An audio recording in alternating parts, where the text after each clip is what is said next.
প্রিয় বিদ্রোহী কবি কাজী নজরুল ইসলাম। তো হাতে ওনার কিছু বই আছে। এটা হচ্ছে বিশের বাসী, সাম্যবাদী, ছায়ানট, দুলন চাপা,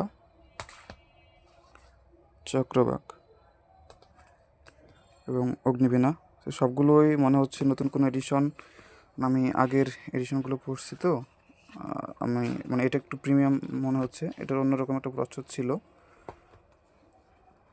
তো যারা কবি কাজী নজরুল ইসলাম সম্পর্কে জানেন খুব ভালো করে, এবং ওনার লেখা সম্পর্কে যাদের ধারণা আছে ওনারা জানবেন উনি ঠিক কতটা বিদ্রোহী লেখা লিখতেন, এবং ওনার লেখার যে ভাষা এটা গতানুগতিক না, আমরা অনেকেই বুঝি না, যে কারণে হয়তো বা ওনার বইগুলো এখন অনেকেরই পড়া হয়নি। অন্তত একটা বই আমি বলবো যে আপনার কাছে থাকতে পারে।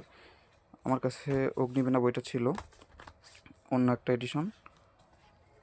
তো যারা চান এই বইগুলো কিন্তু অন্তত একটা বই কালেক্ট করে রাখতে পারেন। এই যে বিদ্রোহী কবিতাটা কিন্তু এই বইয়ের, অগ্নিবীণা বইয়ের।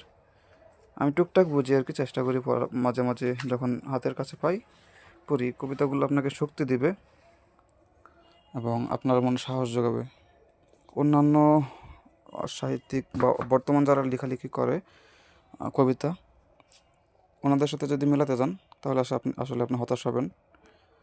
কারণ এত উচ্চমানের একজন মানুষ, যিনি আসলে নোবেল বিজয়ী হওয়ার যোগ্যতা রাখে, তো এখানে পলিটিক্যাল অনেক ঝামেলা থাকার কারণে হয়তো বা ওনার এটা পাওয়া হয়নি।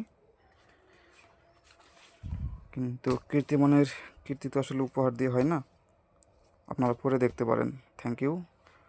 অনেক অনেক সম্মান এবং শ্রদ্ধা প্রিয় কবির জন্য।